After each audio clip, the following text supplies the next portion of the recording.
good music around here. Y'all were singing too today. I love it. All right, let's see here. So we're doing happiness. We loaded up. Happiness now. As soon as I sat with that this week and thought about it, I went, that topic doesn't make sense.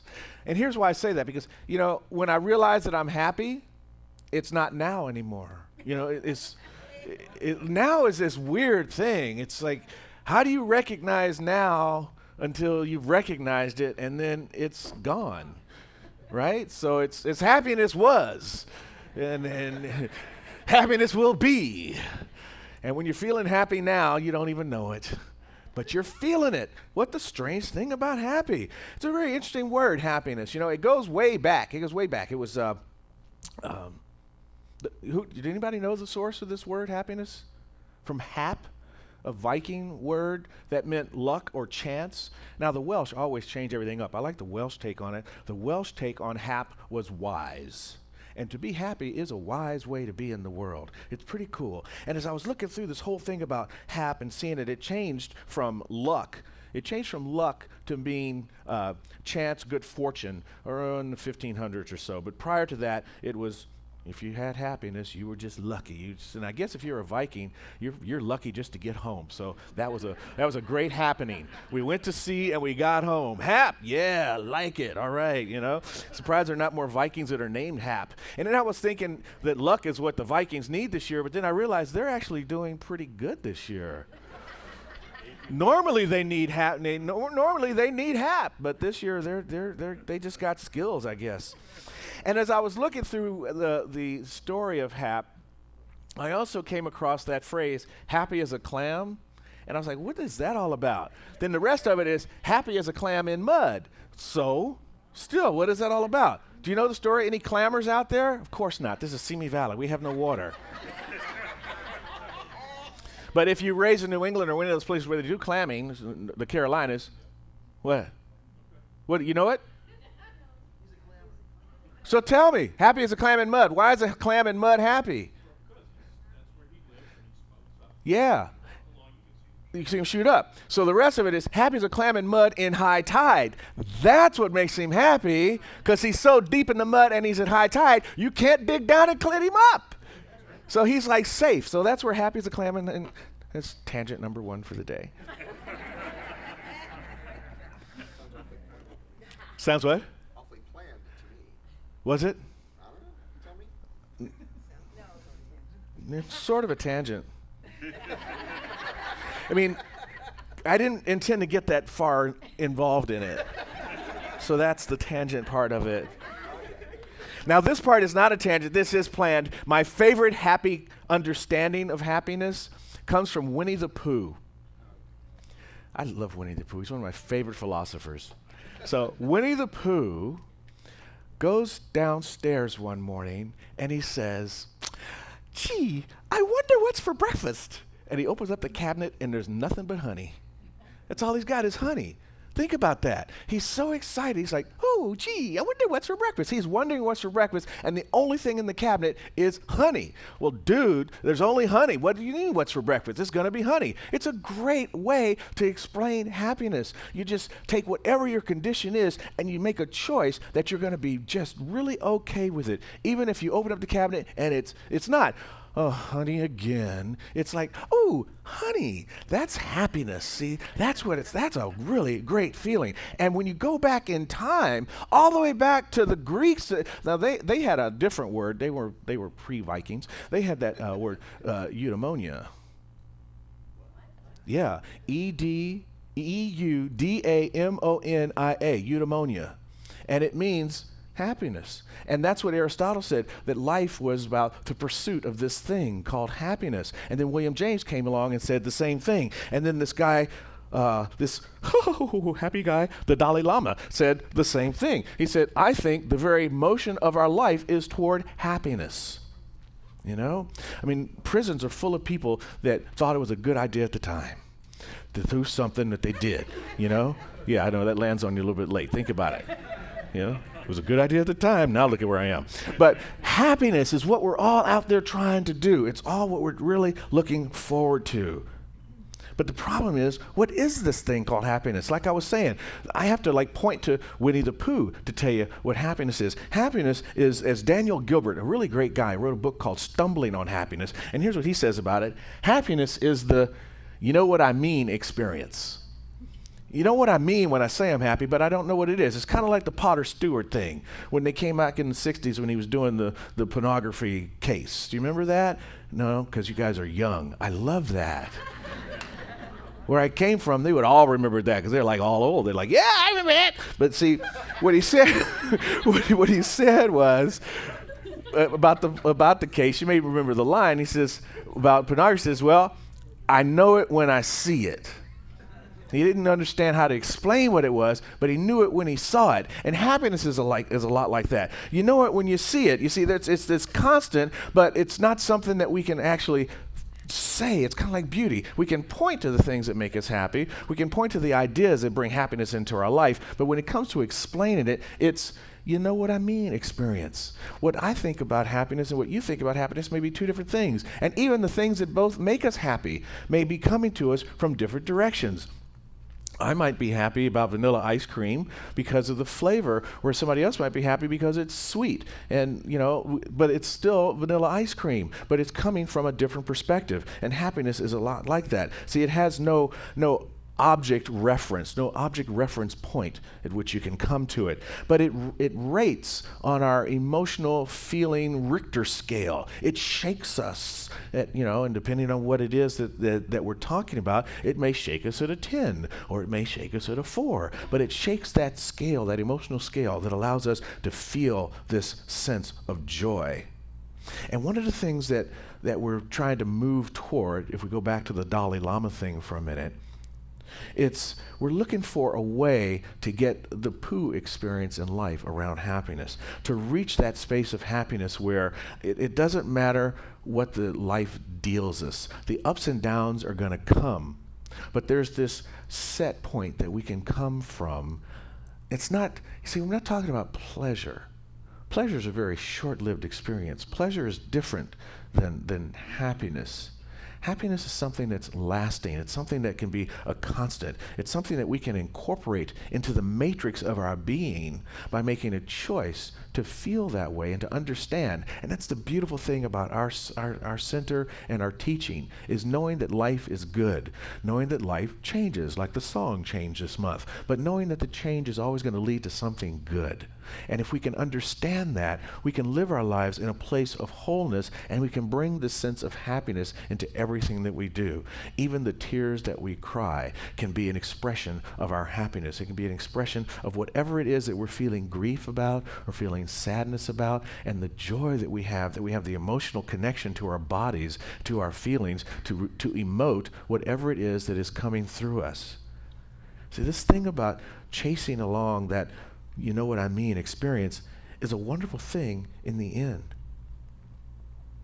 That's what it is. Alexander Pope, in an essay on man, wrote, "Who thus define it? Say they more or less than this, that happiness is happiness." Now, my dad right now would be really upset with me for defining something with the word itself, a titular argument going back around and around. But this happiness is one of those that, you like tautology? Okay. It's my big word for the day. But that experience that we're trying to get, that we're trying to deal with this month of happiness, is something that feels fleeting, and that sometimes we feel as if perhaps we should be all joyful and excited every time about everything that happens. I'm not saying that. What I'm saying, though, is that there is a climate in our life. You see, the weather is what happens from day to day. The climate is what happens over time. And there's a climate to our life that we can reach. And that climate can include this idea of happiness, this idea of settling in and being at peace with ourselves. And there's some really wonderful things about the way this thing, happiness, works and how it happens and how it came about that we spend so much of our time trying to be happy. And if you think about it, you go to work, what do you go to work for? You go to work to save some money, to pay the bills, maybe put some away for a retirement, go on a vacation. You clip coupons out of the store. You shop at Costco so you can make sure that when you go for a paper towel, you got some. So you buy 45 paper towels, 45 rolls of paper towels. It's interesting how this works. This joy, this motion that the Dalai Lama talks about that moves us toward happiness is a response to something that the human animal does that nobody else does. Do you know what that is? No other animal does this. We think about the future. We think about the future. Now, you may think your pet is thinking about the future, thinking about the cookie, but that's not it. That's just a response, a genal response. It's like, my stomach's going to eat. I need to eat. Like the squirrel doesn't think about fall coming, and so I better go and store up some nuts. No, that's not what the squirrel's doing. The squirrel is just responding to the fact that there's less light in the sky. There's less sunlight in the sky, and so there's a gene inside him that says, it's a time to start stocking up on the nuts, dude. So get out there and bring some acorns into the tree and hide them, and hopefully you'll remember where you put them. That's about it. But we actually sit around. That's why we do the thing about the vacation and retirement and the coupons and go to Costco, so that we will be happy then, And this is all a response to us changing somewhere along the line from being like the squirrel or the other animals to being able to understand this thing called later. We understand later, and you do it all the time. When you're a kid, you do it to your kids all the time. Mommy, mommy, mommy, later. We learned that real early, that we should delay and wait. And so we put our happiness off in many, many occasions. See, the brain is this giant anticipation machine and a future maker machine. And so that's what we're busy doing so much of our time. Go back to Daniel Gilbert again, and he says, this is really interesting about how we do this. We treat our future selves as though they were our children, spending most of the hours of our days constructing tomorrows that we hope will make them, the children of our future selves, happy. Think about that one more time. We treat our future selves as though they were our children, spending most of the hours of our days constructing tomorrows that we hope will make them happy. That's amazing. Do you know that in every 8 hours of our time, one of that hour is spent thinking about the future? Thinking about the future. And frequently, after we have saved the money to go on the vacation, or put the money aside for the retirement, for that future self, so that future self can be happy, or let's not even go as far out as retirement and vacations. How about just the cup of coffee at Starbucks? You go to Starbucks and you buy vanilla mocha latte frappuccino deluxe venti style, whatever it is. And they go, do you want whipped cream on that? Sure, I'll take the whipped cream. And then what happens? You drink it, and as soon as you finish drinking it, oh my God, I shouldn't have drank that. Whoa, that didn't make me happy. My future self is pissed off right now. I just blew my diet. It's crazy. The way we spend all this time in the later, planning for the future, in the hopes it'll make us happy, and then we blow it away. We go, oh, this isn't the vacation I really wanted to go on. I don't really like this hotel after all. We're so busy way out there. And so that brings me back to the fact that actually maybe the title does work, Happiness Now. That's why I asked you to look around and say what you're grateful for to somebody. Because that moment of gratitude, just that moment of understanding what you were grateful for, that was a happy moment happening right then and now. But we couldn't, of course, identify it as now because we've already built that road. We've done that now, right? Okay, so we're done there. Let's go back. It's really interesting, though. We take all of our pictures. I was showing a picture to Ron earlier of my grandpa looking like Colonel Sanders. If you want to, I'll show it to you later. It's really funny. And, we take all of our pictures and we put them in this book so that when we go down memory lane, we have all these happy, happy memories of ourselves. So when we're working in the later road, when we're traveling Imagination Avenue, it makes sense that we would want to do the same thing, that we want to surround ourselves with the ideas that will make us happy. But then again, we go to that Starbucks moment and we immediately back off on it. And if you think about that and expand that to the larger aspects of our life, how many times do we shortchange ourselves the joys that we want in our life because we think that we're going to say, oh, I shouldn't have done that later?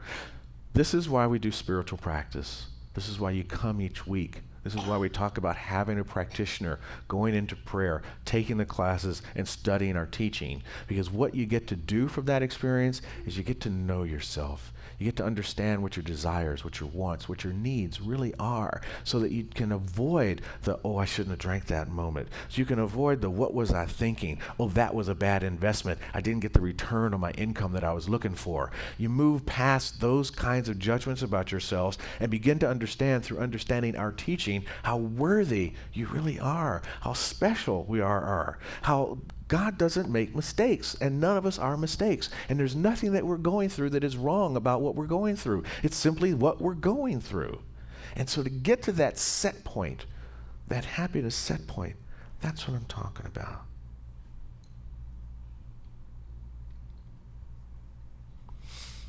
Then there's some other benefits about being a happy person. It's very good to be a happy person. They say ignorance is bliss. Happiness is bliss. Happiness is bliss. You know, people that are happy are on the lopsided side of optimism. They say all kinds of incredible things. You ask happy people, see, people think they're very successful. Like, most people think they're really good drivers, you know? You ask somebody, oh, I'm a really good driver. It's the other guy, you know? That's the happiness doing that for you. That's the success. If you're a success, the happy people, when happy people are asked about their successes, they go, oh, I did that. Yes, I certainly did. And when happy people fall into a failure moment, they tend to go, oh, yeah, they messed up, even if they did it. And then, not only that, but the happy person forgives faster.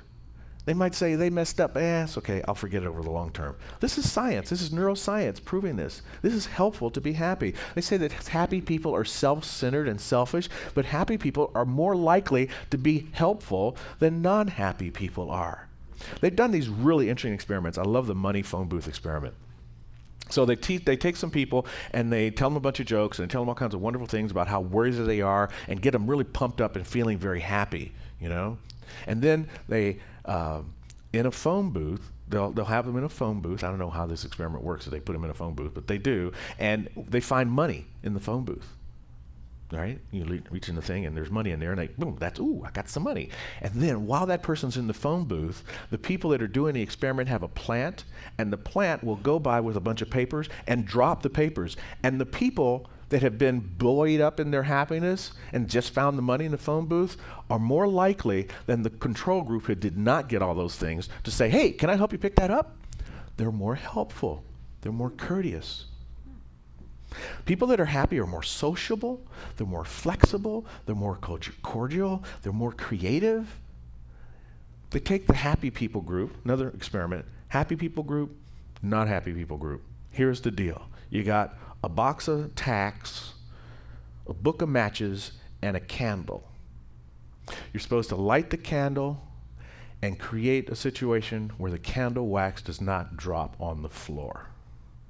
The happy people take the box of tacks, dump out the box of tacks, take the candle, put a tack underneath and tack the candle to the box, take the box and tack it to the wall, light the candle. They made a candle holder. The unhappy people are like, I don't know what to do with this. They don't get there. They don't get there. They've repeated this experiment over and over and had the similar results. Now, eventually, sometimes the unhappy people do get to the solution, but not as quickly as the happy people. It makes us creative when we're happy. It makes us resilient. Test it out for yourself. Think about it. Think about the times and where you have been when you have said to the car that waited to the last minute to get into the lane to go where they need to go, right? Where were you when you said, oh, hey, come on in, versus, cut off the space? Think about that. And you know we've all done both. Where were you when you said, oh, come on, it's okay? Or where were you when in consciousness I'm talking about, not where were you on the road. Where were you in consciousness when the guy at the grocery store says, I'm really in a hurry, do you mind if I go in front of you? And he had 12 items in the 10-item line and you let him go anyway. Where are you in those moments? You're probably in an upbeat, happy moment. You did not just get, talked down to by your boss, or did not just get a pink slip, or did not just get a ticket. And even if you did get a ticket sometimes, and we all have, there have been those moments when you've been really mad at the cop. And then there's been these other times where you're like, yeah, that was stupid, huh? Okay, give me the ticket. Think about where you were in those two situations in consciousness. I would be willing to bet you yeah, that was stupid, give me the ticket time was when you had just come back from Magic Mountain or something. You were feeling a lot better than you were in the moment where you got mad and angry at the cop. So you can test this idea as to whether it makes you sociable, flexible, creative, and resilient or not. Now, Dr. Holmes supports this idea in his own teaching in Living the Science of Mind. He says, if we enjoy life, God is that much more completely expressed.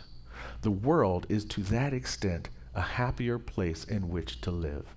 If we enjoy life. Now, enjoying life, when we do that, it feels pretty darn good. And if you're feeling good about the life and completely expressing God just that much more, we've already talked about it. The world will be a happier place. Because you will be more creative, you will be more sociable, you'll be more resilient, you'll be friendlier, and a basically happier person. Now,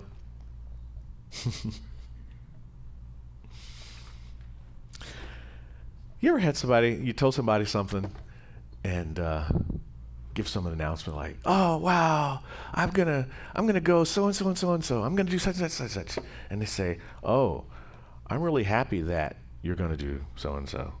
Or I'm happy to hear about that you're gonna do so and so and so and so.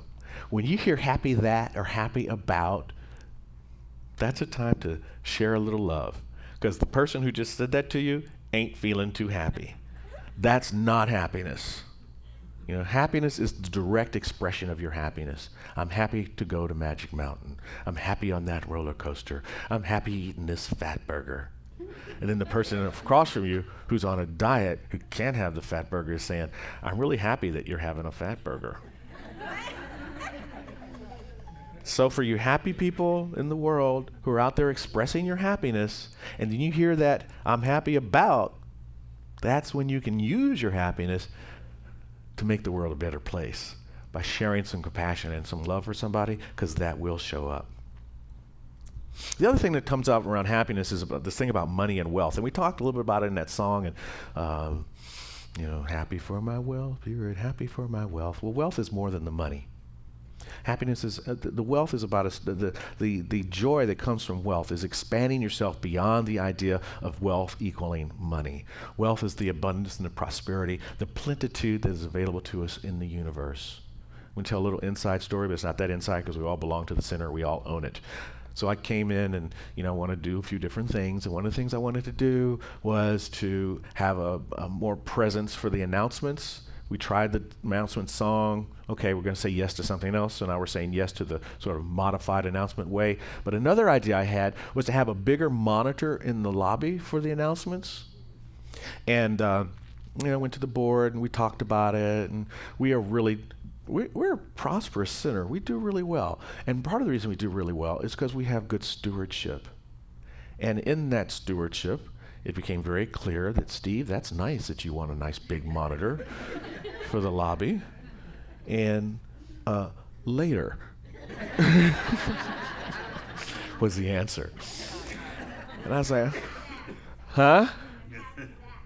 Yeah. Yes, yes. I'm happy that you want a new monitor for the lobby. Thank you, Lynn. Exactly. I love it when people listen. No, I don't. Yeah. But check this out.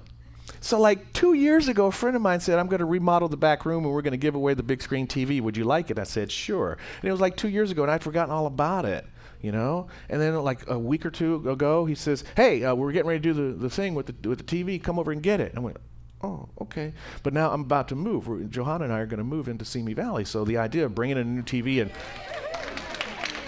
Yeah. So the idea of bringing in a new TV and winding it all up, that was like really crazy. I'm like, I'm not going to do that. But, oh, a big TV. Nice. Dean said, I'll help you carry it in. Well, actually, I told him to come help me carry it in. And then, check this out. What he doesn't know, to test how strong he was, I sort of lifted it like this. And he is strong. He was like, let's go with the TV. So we bring it in, and it's out in the lobby. Bing! Zippo, zilch, cost us nothing but a little happier gratitude stuff in the world, you know? My friend's obviously happy. Yeah, and he is. He's a happy guy. He's a religious scientist as well. So, you know, that was a real crazy tangent to talk about to talk about that money does not make us happy, but living in the land of plenitude and abundance does make us happy. And that's the land we live in. We live with a spiritual. I had a guy, Charles Mansfield, the practitioner at Founders, one of my favorite mentors of practitioners' ways of being, would always say to me, I have a rich father. Every Sunday he'd say, I have a rich father. Ladies and gentlemen, we have a rich father. We have a rich mother, a rich spirit, an infinite source of good, self-giving itself, giving of itself on a regular basis to us in all kinds of ways. Big screen TV, all kinds of wonderful ways, you know? But we have to know that. They did this really interesting survey of 20 lotto winners and 20 people who experienced a tragic accident that left their life changed through some sort of paralyzed activity. And in this experiment, they found that the lotto winners had this peak of pleasure experience, and then they leveled off. And the folks that had the tragic accident had this depth of depression experience, and then they leveled off. And check it out, when they finished, the ones that adapted to their change of life were actually happier than the ones who had won the lotto over time. Right? So it's not about the money. It's about our ability to adapt to the situations that come to our lives and how we can move beyond that and lift our level of happiness and pleasure. I have a friend who had been living with the human immunodeficiency virus, HIV, for many years, and had lived with it for so long that they developed the retroviral drugs. And those retroviral drugs lowered his viral load to the point that HIV was no longer a worry or a concern in his life. Something very interesting happened for him. He went into a minor depression as a result of this, because he had been living his life in that happiness now space, in the fullness. He had not saved for retirement. He didn't think about tomorrows. He wasn't living in the land of later. He was living in the land of now. And suddenly he had to adapt to live in the land that we all live in, and it took him a moment. But he, like the folks that went through the tragic experience, is now living a higher level of joy and happiness, because now he has his health and he has this understanding of how precious each and every day is. You see, this is what the Dalai Lama was talking about. We are designed to live toward the motion of happiness. That's where we want to go, and that's where we find our biggest amounts of joy. And Dr. Holmes supports us in that in his own teaching when he writes, a little long, but it's actually perfect for the day, from Living the Science of Mind. It matters not what we possess or what ambitions we entertain. We are so constituted that we are incomplete until we consciously unite ourselves with that which is whole and perfect. Until we get down to the fact that there is no separation between us and God, that there is just the oneness, and that we live from that space. When we get that, I'm talking about there, where you feel it, where you wake up in the morning and go, what a beautiful day. And it could be storming. When you can walk to the cabinet and go, honey, and that's all that's there. You know, when you can go to get another roll of paper towel and there's none, and you have to actually use a cloth towel to dry your hands and not be upset about that. Wow. That's it. That's what it's all about. You have reached happiness. And happiness at that level is as close to nirvana on earth as you're going to get. But we all have the ability to do that. We all have that within us to do. That is our drive. That's why the later, that's why the planning, that's why we can sock away cash for that trip that we're going to take sometime in the future. That is what it's all about. And then you don't have to worry about happy about or happy that. You're just happy. Even in your moments of sadness, even in your moments of tragedy, even in your moments of despair, you will rise up to that level of joy and satisfaction with life again when you can do this. Unite yourselves with that which is whole and perfect. And that which is whole and perfect is really that you are. And so it is.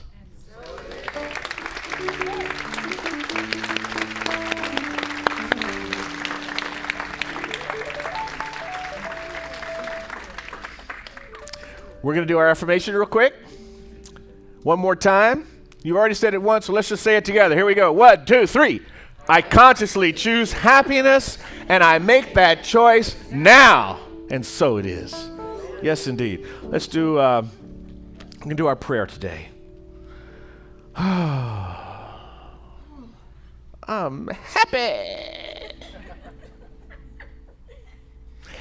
And what makes me happy is to know this truth, to know this understanding that I just talked about, that there is the one life, the one presence, the one power, infinite substance, divine love, a sublime givingness that never tires, nor does it toil or spin,